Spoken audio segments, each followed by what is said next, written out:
Awakening with Brahma Kumaris.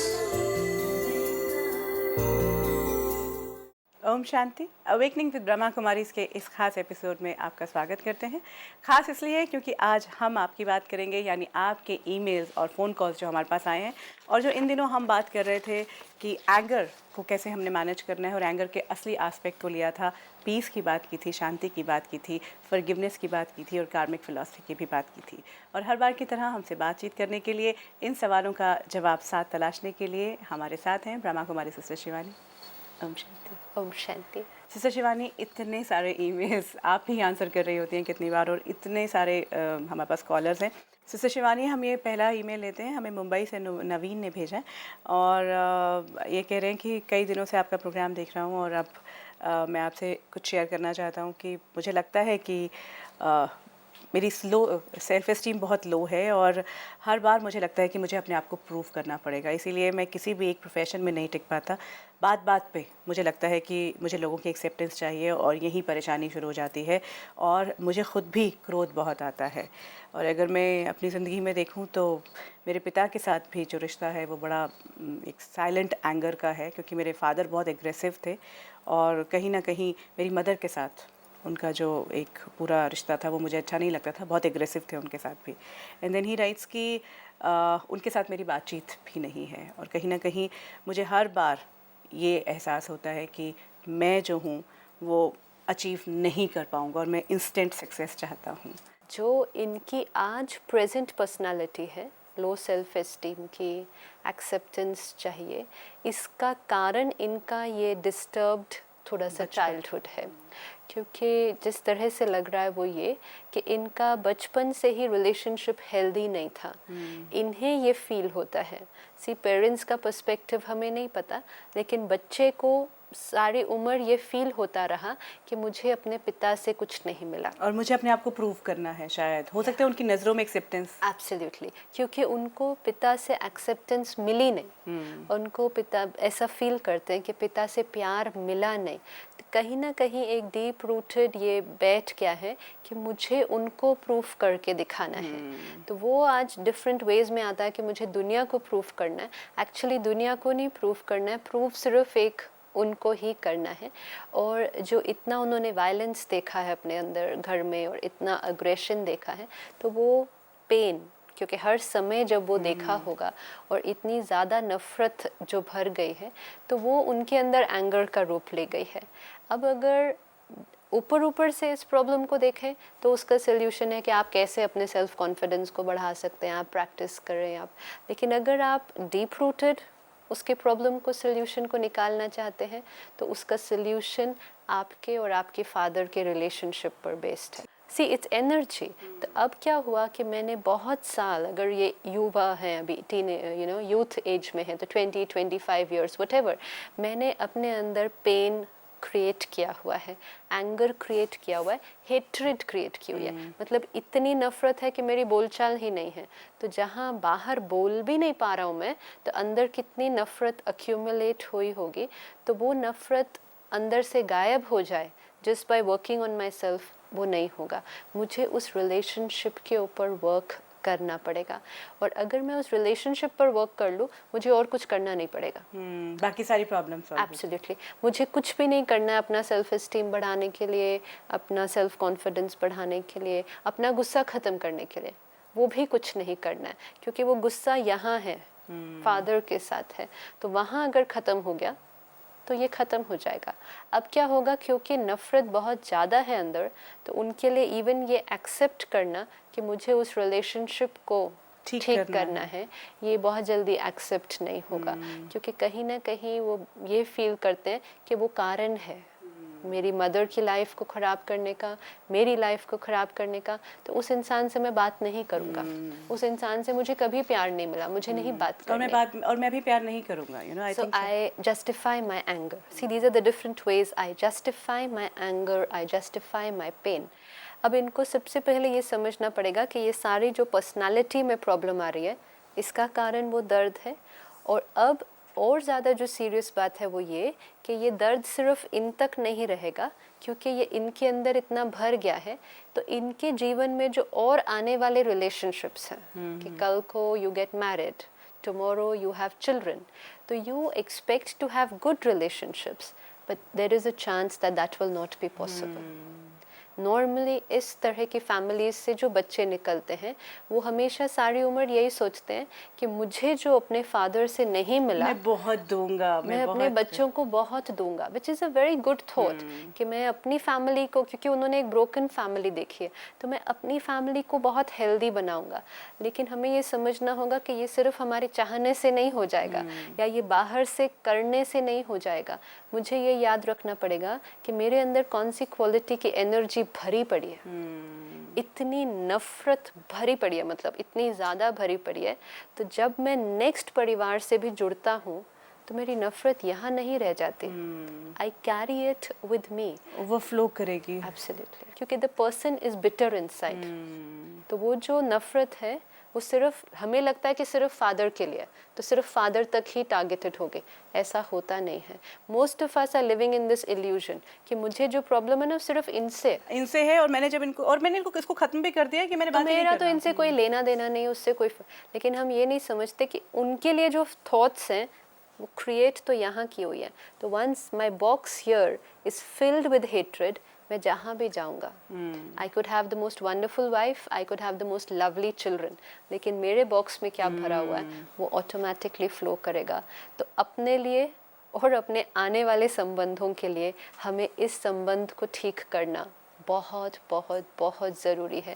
उसके अलावा कोई सोल्यूशन नहीं है। Amazing, actually you know if we look at it, मैं कभी सोच ही नहीं सकती थी अगर हम नॉर्मल तरीके से देखें कि जो एक रिश्ता जिसको नॉर्मल देखते हैं हम, कि इसका मतलब ये तो आगे हर चीज़ में दिखता है, हर चीज़ में जाएगा। और इसका देखो कनेक्टेड कितना हो जाएगा। हम मेरे अंदर बिटरनेस रहेगी तो मेरा अपने बच्चों के साथ रिलेशनशिप अच्छा नहीं होगा, उसकी वजह से उनके अंदर बिटरनेस भरेगी, they will carry forward it and then it just goes into a cycle and everyone is blaming my parents. अब अगर ये समझ पाते हैं कि इनके फादर के अंदर जो भरा हुआ है उसका कारण क्या, वो भी कहीं ना कहीं पीछे से आ रहा हो। See what happens is कि ब्लेम करना तो बहुत इजी है कि इनकी वजह से हम लोग सब परेशान हैं, लेकिन कभी क्या हमने एम्पथाइज किया उनके साथ, कभी कंपैशन से हमने सोचा कि उनके अंदर जो भरा हुआ है वो क्यों भरा हुआ है। तो लव अपने आप आ जाएगा, you know, when we understand it from a different perspective. आज अगर मैं जब अपने बच्चों के साथ उस तरह से करूं तो मेरे पास एक जस्टिफिकेशन होगा, you know why I am like this, because my father was like this, but am I understanding why is my father like this, maybe there was something that happened with him. तो forgive करना कोई ऊपर ऊपर से नहीं कि बस मैंने हाँ फॉरगिव कर दिया, एक्चुअली ट्राई टू अंडरस्टैंड, क्योंकि एक कोई भी फादर उस तरह से होना नहीं चाहता कि वो गुस्सा करता रहे या यू नो घर में इतना वायुमंडल खराब रहे, लेकिन वो क्या करे, वो खुद ही दर्द से भरा हुआ है। तो उस पिता को आपको समझना होगा कि उनके अंदर जो इतना दर्द है, जो कड़वाहट के रूप में निकल रहा है, उसका कारण क्या, go to the root of his problem and then when you understand that he is also wounded, तो एक wounded इंसान से नफरत क्या करोगे आप गुस्सा क्या करोगे, आपको तो प्यार आएगा और आपका प्यार उनके उस चोट को हील कर देगा। हम सब क्या समझते हैं, इनको चोट लगी हुई है, इनकी वजह से मुझे चोट लगी, अब मेरी वजह से नेक्स्ट को चोट लगेगी। हीलिंग का जिम्मेवारी हमारी नहीं, कोई भी नहीं उठाता। अगर ये थोड़ा सा पर्सपेक्टिव को थोड़ा सा भी चेंज कर देते हैं कि वो वुंडेड है, अंदर से बहुत दुखी है या परेशान है किसी बात के लिए, let me give love, let me give so much love कि वो चोट पूरी तरह से अंदर ठीक हो जाए। तो अभी क्या हो रहा है, मैं नफ़रत दे रहा हूँ उनको, तो वो नफ़रत पहले मुझे मिल रही है फिर उन तक पहुँच रही है। उनके अंदर ऑलरेडी दर्द है, अब उनको नफ़रत मिलती है मुझसे, मेरी मदर से, औरों से, तो उनके अंदर का दर्द बढ़ता जाता है। Now let me make a choice कि फ्रॉम टुडे नफ़रत देने की बजाय लेट मी गिव लव। तो सबसे पहली चीज़, वो प्यार मेरे थ्रू निकलेगा तो I'll be मेरा जो healed. बॉक्स है वो क्लीन होता जाएगा कि यहाँ नफरत की जगह प्यार, और दूसरा उनको मेरे से क्या मिलेगा. That's so beautiful. Actually, he is going to probably think कि ये बहुत डिफिकल्ट है. Again it's only one thought away. yes, yes, yes. It's just one thought away. अगर आपको समझ में आ गया कि इसमें मेरा फ़ायदा होगा क्योंकि मैं प्यार से भर जाऊंगा, उनका फ़ायदा होगा, वो हील हो जाएंगे, और जो मेरे आगे आने वाले रिलेशनशिप्स हैं वो बहुत ब्यूटीफुल हो जाएंगे. नहीं तो आप कितनी भी कोशिश करें वो अच्छे नहीं बन सकते हैं, बिल्कुल. बिकॉज तो you will be bitter inside. बहुत सुंदर बात ये आपने कही सिस्टर शिवानी कि किसी भी रिश्ते में आगे बढ़ने से पहले या कोई भी और प्रोफेशन में आप जाएं, उससे पहले कोशिश यही कीजिए कि इस रिश्ते को क्योंकि गलत फाउंडेशन पे आप अपने अगले रिश्ते नहीं बना सकते. आप सोचे ये तो यहाँ का यहाँ ख़त्म, अब मैं आगे के रिलेशनशिप्स बहुत अच्छे बनाऊँ. नहीं, आपका फाउंडेशन कमज़ोर. आप सोचे बिल्डिंग तो बहुत अच्छी बना लेंगे. Not possible. Start today, finish the bitterness. How? हो सकता है कि वो आपसे एक क्षण में नहीं ख़त्म होती है. आप सबसे पहले उनसे जो आपकी बोलचाल बंद हुई है, आप आज से बात करना शुरू करें. कम्युनिकेशन. यस. इसके लिए शायद हो सकता है कि बहुत ईगो को साइड पे रखना पड़े, और अगर हो सके तो कुछ भी नहीं है. He is my father, I can start talking to him today. आज बात करना शुरू कर दे, एंड विद कंपैशन, एंड धीरे धीरे try and understand. You know, even if don't expect कि वो चेंज हो जाएंगे एकदम से, but I change, and slowly he will change. Bitterness create करना, and this will benefit the mother also. क्योंकि उनको, if you see the mother, तो mother को भी क्या मिल रहा है? हस्बैंड से गुस्सा मिल रहा है, बेटे से क्या मिल रहा है? बेटा भी तो दर्द में है. अब जनरली क्या होता है, माँ दर्द में है तो बेटा भी दर्द में साथ में बैठ जाता है. उससे मदर को क्या मिला? दोनों से दर्द ही तो मिला. And overall the environment of the house, आपका घर आने को दिल नहीं करेगा शाम को to this kind of a family. So it's my responsibility. Let me take it up. तो आज से ही बात करना शुरू कर दे, अपने आप को हील करें और प्यार देना शुरू कर दें. Remove all those images which were there. अगर वो आते भी हैं तो आप समझें it's okay. He had a reason for it. What he is doing. लेकिन मेरी जो इमोशन है वो मेरी अपनी क्रिएशन है. तो from today, not pain, but love. That's my choice. I will create that. And it's very easy. क्योंकि प्यार तो ऑलरेडी है. मैं आत्मा हूँ, इमर्ज करना है बस. उसको सिर्फ देना शुरू करना. बिल्कुल, बहुत सुंदर बात नवीन. हम पूरी उम्मीद करते हैं और आपके ईमेल का इंतज़ार करेंगे, जहां आपके पिता के साथ जो आपका रिश्ता है वो एक कंप्लीशन पे आएगा, एक बिटरनेस पे ना रह के एक प्यार भरे रिश्ते में परिवर्तित हो पाएगा. एक अगला ईमेल और लेते हैं, और ये भी एक ऐसा सवाल है, एक ऐसा सिचुएशन है जिससे वाबस्ता मेरे ख्याल से हमें से ज़्यादातर लोग होते हैं. वो ये कि इन्होंने अपना नाम नहीं लिखा. कहती हैं कि मैं एक मल्टीनेशनल कंपनी में काम करती हूँ और मेरे कलीग के साथ एक बार बहुत कहा सुनी हो गई, बहुत बड़ी प्रॉब्लम हो गई थी, और वो मेरी बहुत अच्छी मित्र थी पहले, लेकिन किसी एक बात पे बहुत फाइट, इतने ज़्यादा एंगर था और उन्होंने मेरे साथ बहुत ही बदतमीज़ी कर दी, जबकि हम बराबर के ही हैं, कोई वो मेरी सीनियर नहीं है. अब हमारी ऊपर से तो बातचीत ठीक है फिर से शुरू हो गई, लेकिन जब भी मैं उनसे मिलती हूँ, जब भी मेरा उनसे वास्ता पड़ता है, मुझे वो हर बार याद आ जाती है, हर बार. और अब मैं उसको वो सेटल नहीं कर पा रही हूँ. मतलब मुझे बहुत ज़्यादा परेशानी होती है जब भी मैं उनसे दोबारा मुलाकात करती हूँ. तो मैं क्या करूँ? ना मैं उनसे बात कर सकती हूँ उस बारे में, क्योंकि वो ऊपर से तो हमारी बात सेटल हो चुकी है, लेकिन अंदर मुझे अभी भी बहुत गुस्सा चढ़ता है कि मैंने वापस नहीं लैश आउट किया. I couldn't give her back what I think she deserve. मैं उस टाइम वापस नहीं जवाब दे पाई, तो वो भी मुझे अब लग रहा है कि क्यों मैंने उस टाइम जवाब नहीं दिया. सी, इट्स समटाइम्स लाइक कि अगर हम अपने आप को रोक भी लेते हैं रिएक्ट करने से, तो भी हमें पश्चाताप होता रहता है उस पर कि मैंने रिएक्ट नहीं किया. क्यों? Again belief system. अपने आप से पूछें कि wasn't it a good response कि मैंने रिएक्ट नहीं किया.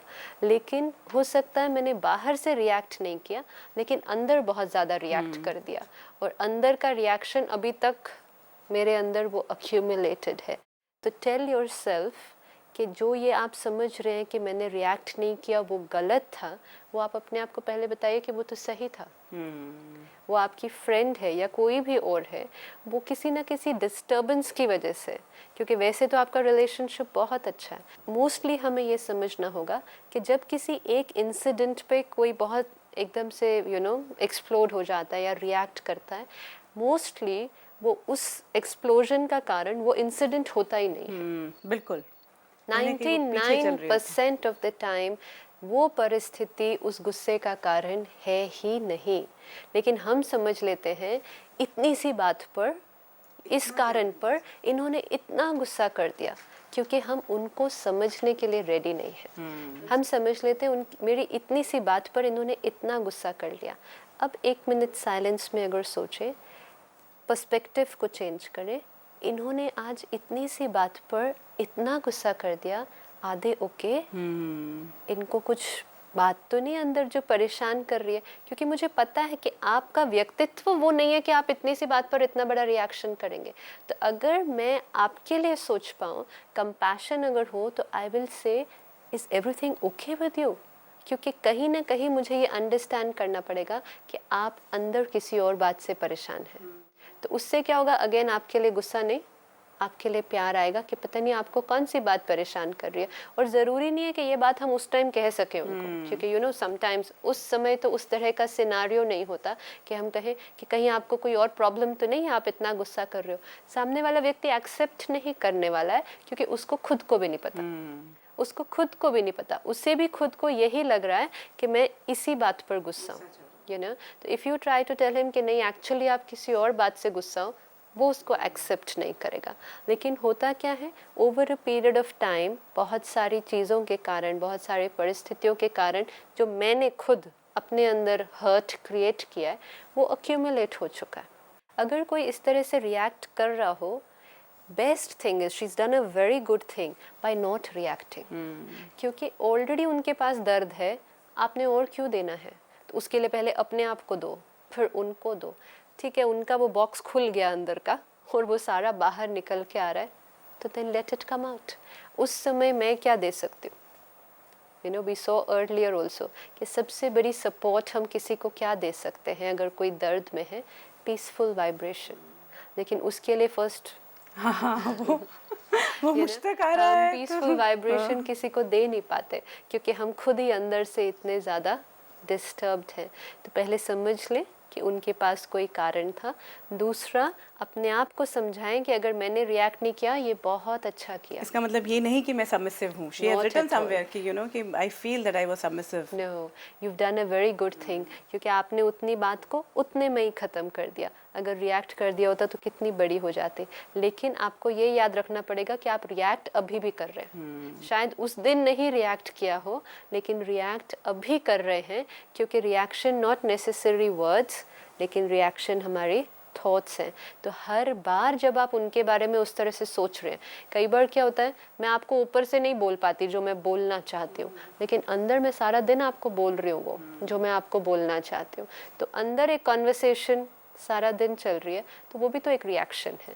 तो I will consciously have to stop that reaction, and that will happen if I start creating positive thoughts for you, understanding you, and then bring my relationship outside. जो relationship है उसको भी normal पर ले आए। You know, why not? How much time? Actually देखा जाए तो दोनों जने चाहते हैं कि वो वापस वैसा ही हो जाए, लेकिन दोनों रुकेंगे कि पहले कौन करेगा, कौन पहले बात करेगा, या कौन पहले सॉरी बोलेगा, या कौन पहले यू नो आकर फिर से बात करना शुरू करेगा। Why not me? आज दिन तक हम समझते आए जो झुका वो कमज़ोर। परमात्मा हमें सिखाते जो झुका वो शक्तिशाली, क्योंकि ईगो कमज़ोरी है, झुकने में ताकत चाहिए। तो जो झुका वो शक्तिशाली है। और जितना बार हम झुकते जाते हैं इस तरह से, हमारी फ्लेक्सिबिलिटी, हमारी टॉलरेंस पावर और भी बढ़ती जाती है। Again everyone needs to understand, because a lot of people keep asking कैसे करें, लेकिन कैसे भूलें, कैसे बात करना शुरू करें, कैसे बात करना है, जाओ और बात करना शुरू कर दो। एक्चुअली जब एक्चुअली करते हैं तो बहुत सिंपल है, सोचते हैं तो बहुत मुश्किल। कई लोग सोचते हैं कि हम बात करें, पता नहीं वो बात करेंगे कि नहीं, तो यू नो मैं झुकूँ भी सही और सामने वाला और भी ज़्यादा यू नो विड्रॉ हो जाए तो मेरी बहुत बड़ी इंसल्ट हो जाएगी। मेरी बेइज्जती हो जाएगी। लेकिन यू नो मैं झुकूँ और सामने वाला कहे मुझे आपसे बात ही नहीं करनी है, तो मेरी बहुत इंसल्ट हो जाएगी। लेकिन हर आत्मा प्रेम स्वरूप है। The other person is just waiting, it's just that उनके अंदर पावर नहीं है झुकने की, लेकिन वो वेट कर रहे हैं कि कब आपके साथ वो रिलेशनशिप अच्छा हो जाए. So just take the first step. I think, और वो पहला स्टेप जो है वो ज़रूर एक मधुर रिश्ते की तरफ ज़रूर बढ़ेगा. एक और हम ईमेल ले लेते हैं. सिस्टर शिवानी, ये एक ईमेल है, एक डॉटर इन लॉ है, उन्होंने लिखा है कि नाम ना ले मेरा. अच्छा. लेकिन ये आया है उत्तर प्रदेश से, और ये कह रही हैं कि आपका प्रोग्राम देख के मुझे लग रहा है कि गुस्सा जो है वो कंट्रोल किया जा सकता है, या गुस्सा, मुझे बहुत अच्छा लग रहा है पूरा प्रोग्राम जो. लेकिन मैं ये जानना चाहती हूँ कि क्या मैं किसी और की मदद कर सकती हूँ जिसको बहुत ज़्यादा गुस्सा आता है, ख़ासकर मेरी मदर इन लॉ को, कि ना सिर्फ मुझसे तो वो उन्हें गुस्सा रहता ही, छोटी छोटी बात पे गुस्सा करती हैं वो, लेकिन वो जनरली गुस्सा जो है उनको हर बात पे आ जाता है. और अब आपका ये बात समझने के बाद, देखने के बाद मुझे एहसास हो रहा है कि वो उनके लिए अच्छा नहीं है, किसी के लिए भी, पूरे परिवार के लिए तो है ही नहीं, और मैं भी बहुत हर्ट होती हूँ. लेकिन क्या मैं उनकी मदद कर सकती हूँ?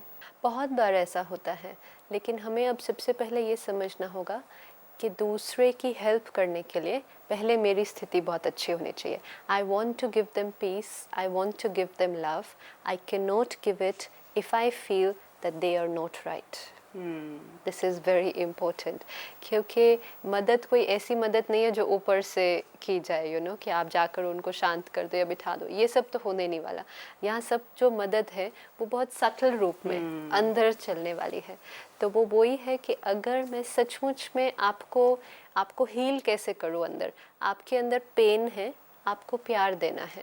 अब आपको प्यार देने के लिए सबसे पहले मुझे स्वीकारना पड़ेगा कि आपके अंदर कोई दर्द है, इसलिए आप इस तरह से कर रहे हैं. लेकिन अगर मैं सोचूं ये तो है ही गुस्से वाले, ये तो हर एक के साथ गुस्सा करते रहते हैं, तो मैं कौन सी वाली एनर्जी क्रिएट कर रही हूँ? गुस्से वाली. क्योंकि every time I turn on anger, I am thinking about anger, I am thinking about you as an angry person, I am giving you that energy, you are an angry person.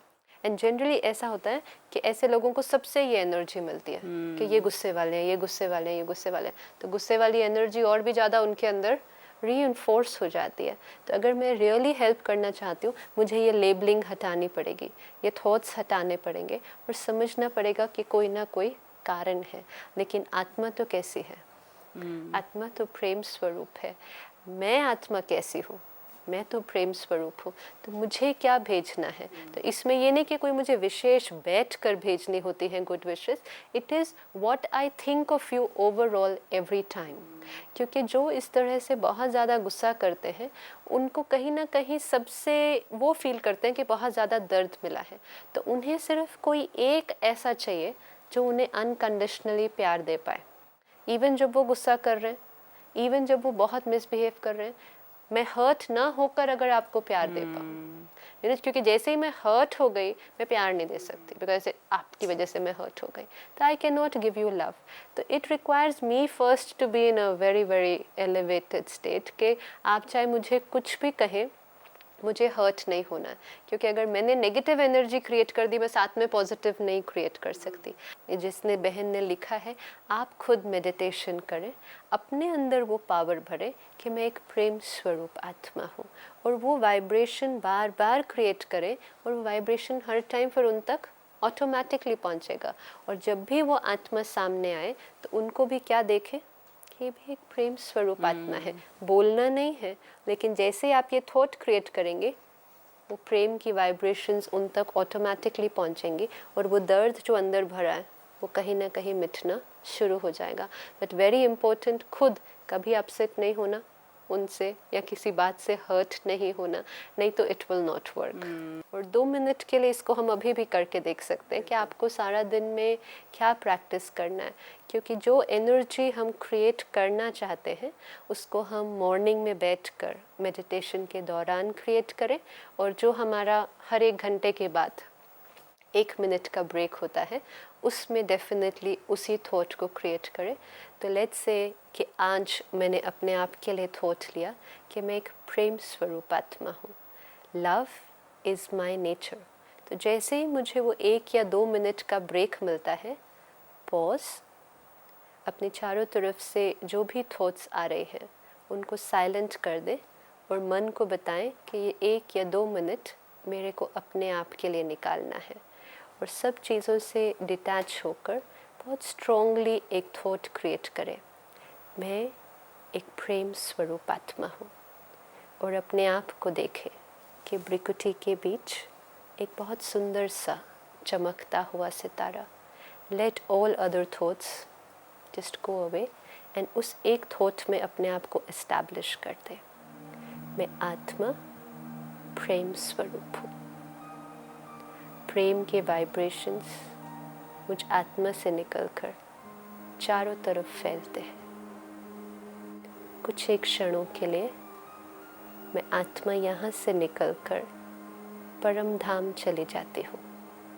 देखें अपने आप को परम धाम में उस निराकार ज्योति बिंदु शिव बाबा के पास. मैं उस भगवान का बच्चा हूँ जो प्रेम का सागर है, ओशन ऑफ लव.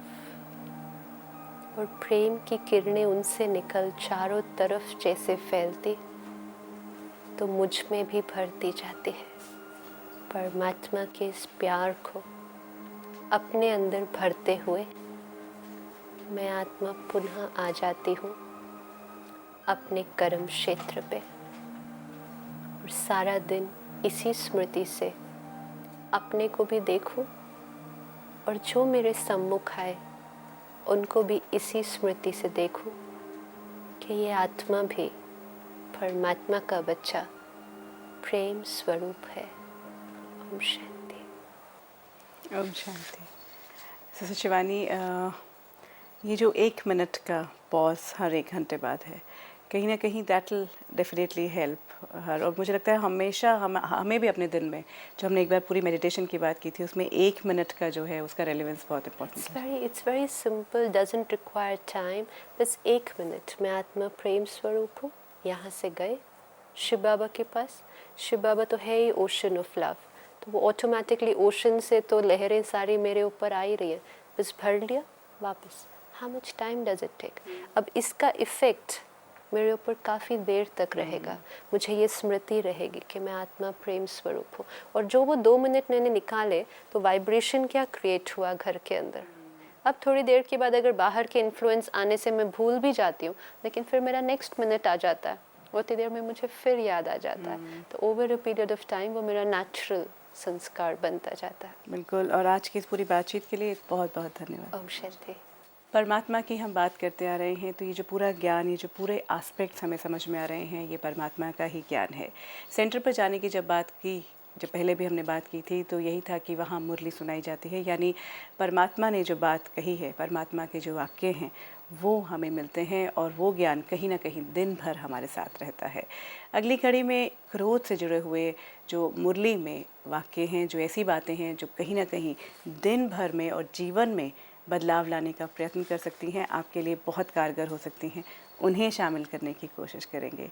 तो फिर आपसे लेते हैं इजाज़त. लेकिन आपको बता दें कि अगर आप भी इस प्रोग्राम में शामिल होना चाहते हैं, अपने ईमेल्स या फ़ोन कॉल्स हमें करना चाहते हैं, तो आपका स्वागत है. आप हमें सवाल कर सकते हैं. If you wish to discuss your problem or have a question to ask or want to know your nearest Raj Yoga Meditation Center, call us on 09999744555. इसी के साथ आज की इस कड़ी में आपसे विदा लेते हैं. अब दीजिए इजाज़त. Om Shanti. Om Shanti Om. I'm a peaceful soul. Om Shanti Om. I'm a peaceful soul. ये ध्वनि मंगल ध्वनि है. Om Shanti Om. This